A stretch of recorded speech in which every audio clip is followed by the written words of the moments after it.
Hey everyone, welcome to our channel. In today's video, we're going to talk about how to add expense in Xero step by step. So for the first step, log into Xero if you already have the account, or you can try it for free.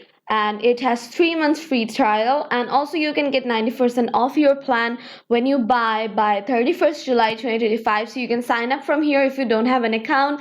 Let's get further into the video. We are talking about the topic, and after logging into Xero, you need to go to your dashboard and then click on business, and in the business section you will find the expenses.